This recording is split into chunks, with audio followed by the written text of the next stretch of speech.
Welcome to another episode of My Weird Prompts, an AI-generated podcast featuring the random prompts of Daniel Rosehill as answered by a revolving cast of friendly AI characters.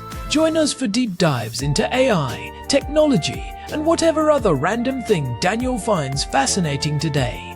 Subscribe on Spotify or your favorite podcatcher. Now, today's episode. This episode was generated using artificial intelligence. Please verify facts. Hey Herman and Corn, so I'm listening to your episode about Jerusalem versus Vienna, and it is absolutely fascinating. Thank you so much for this episode. I was looking for a hopeful counterpoint to the persistent problems I described in Jerusalem, and although it's a little bit infuriating to learn about how somewhere else can just come up with these solutions that could be implemented here so easily, or so it seems to me at least, if there was a will to. But it's great to know exactly what Vienna is doing right.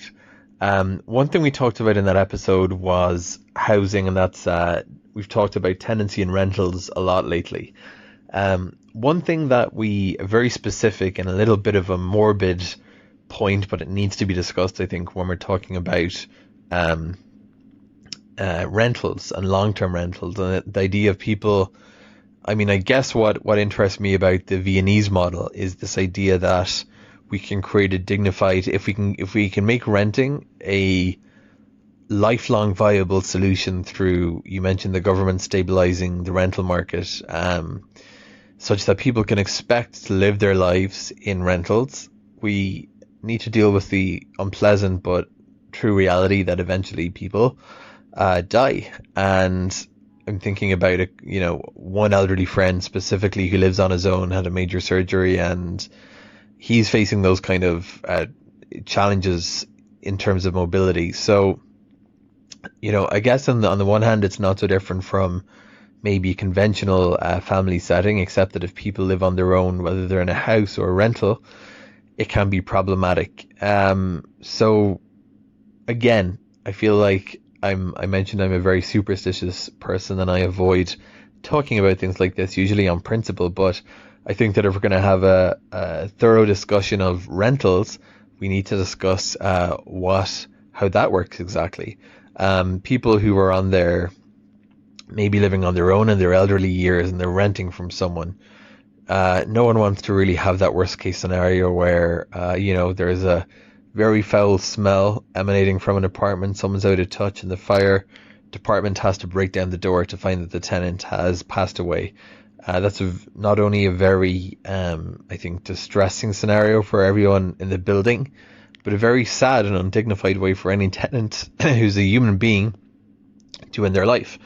So what are some ways that the housing system in places like Vienna has adopted in order to avoid that kind of tragic situation, especially for those who live on their own? And I think sometimes it's these kind of call buttons, emergency buttons. It's going to be different in every city, of course. But if we're going to be talking about renting from our earliest years through to our oldest years, what are some ways that we can that this works? Basically, I think it's a question that many renters have at the back of their mind, and it's a morbid question that we kind of tuck away back there.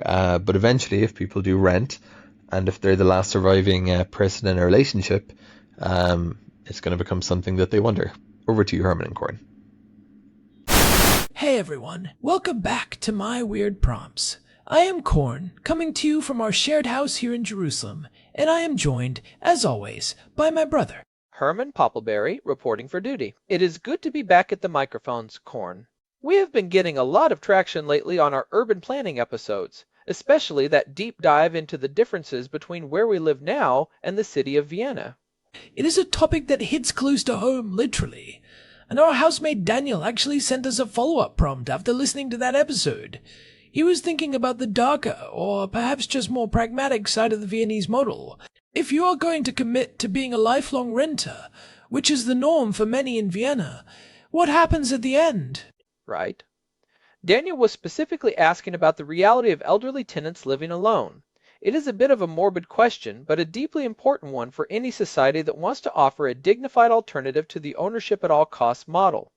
How does a government-stabilized rental system handle the well-being and, eventually, the passing of its oldest residents? It is a fascinating angle because it shifts the conversation from just affordability and architecture to social infrastructure and care. Most people think of housing as four walls and a roof, but in Vienna, the housing system is inextricably linked to the social welfare system. Exactly. And to understand this, we have to look at the scale of what we are talking about. In Vienna, about 60% of the population lives in some form of subsidized housing. That includes the municipal housing, known as the Gemeindebau, and housing built by limited profit developers. This is not a fringe system for the destitute. It is the backbone of the city, housing everyone from students to retirees. So let us start with the first part of Daniel's question, the safety measures. When you have thousands of elderly people living in these massive apartment complexes, how do you make sure they are not just forgotten? Because that is the fear, right? The isolated senior citizen whom nobody checks on for weeks. That is the nightmare scenario. And Vienna has developed several layers of what I would call proactive social monitoring. It starts with the physical infrastructure. Many of the newer social housing projects are designed with something called Betreutes Wohnen, which translates to assisted living, but it is integrated into the normal apartment buildings rather than being a separate facility. So it is not a separate nursing home? No, that is the key. It is aging in place. These apartments are often equipped with what is called a Notruf system, or an emergency call system. It is usually a button or a pull cord in the bathroom and the bedroom, and sometimes a wearable pendant. If a tenant falls, they press that button and it goes straight to a 24-hour dispatch center run by the city or an organization like the Red Cross. I've seen those in some modern apartments. But in Vienna, is this a standard feature for seniors in social housing? It is very common, and the city actually subsidizes the cost of the monitoring service for those on lower incomes. But the technology is only the first layer. There is also a human layer. Vienna has a very strong tradition of the Hausbesorger, which is essentially a resident caretaker. I remember you mentioning them before. They are more than just a janitor, right? Much more. While the formal Hausbesorger law changed in the year 2000, the city still employs thousands of people in these roles through Wiener Wohnen. They act as the eyes and ears of the community. They know who is supposed to be out getting groceries and who has not been seen for 2 days. It is a level of informal social control that prevents isolation. It sounds like they provide a level of social cohesion that we often lack in the private rental market here in Jerusalem. Here, if you are renting from a private landlord, they might not even know your name, let alone if you are healthy or not. That is a huge point, Corn. In a private, profit-driven market, the landlord's interest often ends at the rent check. In Vienna, the city is the landlord. The city has a vested interest in the public health of its citizens because they also manage the emergency services and the health care. It is a closed loop of responsibility. So, let us talk about the specific scenario Daniel mentioned. An elderly person passes away at home. In a private market, that can lead to those tragic stories of being undiscovered. How does the Viennese social net prevent that? One of the most effective tools is the Fonds Soziales Wien, or the Vienna Social Fund. They coordinate a massive network of home care. If an elderly person is identified as being at risk, they get regular visits from social workers or the Essenaufreden program, which is Meals on Wheels. So if the meal delivery person shows up and there is no answer, that triggers an immediate response. Precisely. There is a strict protocol. If a client does not answer the door, the delivery person is trained to contact the central office immediately, who then contacts the emergency services or the designated next of kin. This creates a daily check-in that is built into the rhythm of the city. It is interesting that the solution to a housing problem is actually a service problem. But what about the legal side? If someone is a lifelong renter and they pass away, what happens to the apartment? Does the family have to scramble to move things out? This is where Section 14 of the Mietrechtsgesetz, the Austrian Rent Act, comes into play. It is one of the most tenant-friendly laws in the world. If a tenant passes away, the lease does not terminate. Specific family members or life partners who lived in the household have a legal right to take over the lease under the same conditions, provided they have an urgent housing need. That is a huge relief. It removes that immediate pressure of being kicked out while you are mourning. Exactly. For unmarried partners, they usually need to have lived there for 3 years, but the law is designed to keep families together. And if there is no one to take over, the city handles the clearing of the apartment in a very structured, dignified way. It is not like a private landlord tossing belongings on the street to get a new tenant in at a higher rate. Hearing this makes me realize how much our fear of renting long-term is rooted in the lack of these safety nets. If you feel like your landlord is your adversary, growing old there is terrifying. But if the landlord is a democratic institution, it changes the psychological landscape of aging. That is exactly what the research shows. Housing security is the peace of mind that comes from knowing you cannot be evicted without cause. In Vienna, this is seen as a human right. They even have community organizers in the Gemeindebau who help organize senior clubs and neighborhood festivals to keep people connected. It is a stark contrast to the trend we see in many other cities, where new developments are anonymous towers where you barely see your neighbors. Right, those towers are built for exclusion. The Viennese model is built for solidarity. There is a beautiful term in German, Zivilcourage, which in a neighborhood context means having the courage to care about what is happening behind your neighbor's door. Are there newer technologies being trialed for this? I have read about passive motion sensors that can detect a change in routine without being intrusive. Yes, there are pilot programs using sensors that can tell if the fridge has not been opened or if the bathroom light has been on for 5 hours. The goal is to provide a non-intrusive safety net. But the city is very careful about privacy. They want to avoid a Big Brother feeling. The focus is always on the human connection first. That is an important distinction. You do not want to replace the social worker with a sensor. You want the sensor to tell the social worker when to visit. Exactly. And this leads to another point Daniel touched on, the idea of a dignified end. Vienna has a sophisticated hospice system integrated into the home care model. The goal for most Viennese is to die at home, in their own bed, in the apartment they might have lived in for 50 years.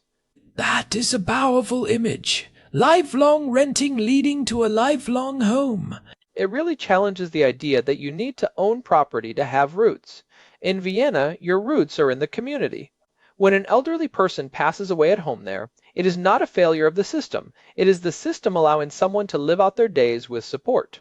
Now let us pivot to Jerusalem, because that is where we are.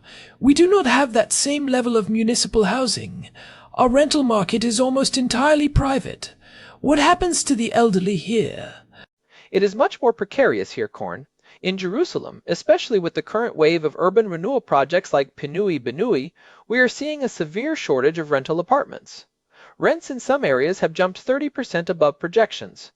If you are an elderly renter, you are at the mercy of a market where state assistance is often only 700 to 1200 shekels a month, which does not even come close to covering market rates. And our social services are not as tightly integrated with the housing itself. Right, they are separate silos. If you are an elderly renter in a private apartment in Jerusalem, the city might not even know you are there until you apply for specific benefits. It is a reactive system rather than a proactive one. This really highlights the second-order effects of housing policy. When you choose a market-based approach, you are not just choosing how people pay, you are choosing the social fabric of the city. That is the big takeaway. Vienna's success is about seeing housing as the foundation for health, social cohesion, and even how we die. By stabilizing the housing market, they have created a stable platform for these other services to operate. It makes me think about the psychological impact on the younger generations too. If you know that you will be taken care of in your old age, even if you do not own a home, does that change how you live your life now? Absolutely. It reduces the desperate need to accumulate wealth just to survive your senior years. It allows people to take more risks or to invest more in their communities. It lowers the overall anxiety level of the city. So, for our listeners in cities with predatory rental markets, what are the practical takeaways? Obviously, we cannot all move to Vienna tomorrow. The first step is advocacy for tenant rights, like the right to a long-term lease. But beyond that, we can build these safety nets ourselves. neighborhood watch programs that focus on the elderly, or community groups that check in on residents. And perhaps pushing our local governments to integrate social services with housing data. Yes. Even in a private market, the city could offer incentives for landlords to install emergency call systems or to allow social workers to have a point of contact for elderly tenants. It is about bridging that gap between the private apartment and the public responsibility. You know, Herman, I think about our friend Daniel's point about the foul smell in the fire department. It is a graphic image, but it serves as a metaphor for a society that has failed to stay connected. It really is. In a well-functioning urban environment, that should almost never happen. Not because of better locks, but because someone should have missed that person within 24 hours. It brings us back to the idea of the city as a living organism. When one part of it is silent, the rest of the organism should notice. Vienna has built the nervous system for that. That is a great way to put it. The social services, the caretakers, the neighbors, they are all part of that nervous system, and it is something we can strive for anywhere. I wonder, though, are there any downsides? Is there a risk of the city becoming too paternalistic? That is a common critique. But if you look at the quality of life metrics, the trade-off seems positive. People in Vienna do not seem less responsible, they just seem less stressed. They do not have to worry that a broken hip will lead to homelessness. That is a massive weight to lift. I am also curious about the cost. Is the Viennese model actually more expensive in the long run? If you look at the direct costs, yes, the city spends a lot. But if you look at the indirect costs, like emergency room visits for people who could have been treated at home, or the costs of homelessness, the math starts to look very different. It is the classic preventive versus reactive spending. Right. Vienna spends on prevention, so they do not have to spend as much on the crisis. And the result is a city that consistently ranks at the top of the world for livability. It is not a coincidence. Designing a city that works for the most vulnerable ultimately makes it better for everyone. A sidewalk that is easy for a 90-year-old with a walker is also easy for a parent with a stroller. It is the universal design principle applied to social policy. Precisely. And that is what is so inspiring about the Viennese model. It is the philosophy of what a city should be, a place where you can live your whole life with dignity, from your first steps to your final breath. Well, I think we have given Daniel a lot to think about.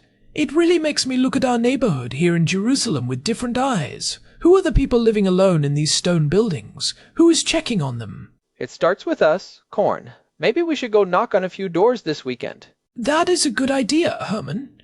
A little bit of that Viennese civil courage right here in Jerusalem. I like the sound of that. Before we wrap up, I want to remind everyone that if you're finding these deep dives helpful, we would really appreciate a review on your podcast app.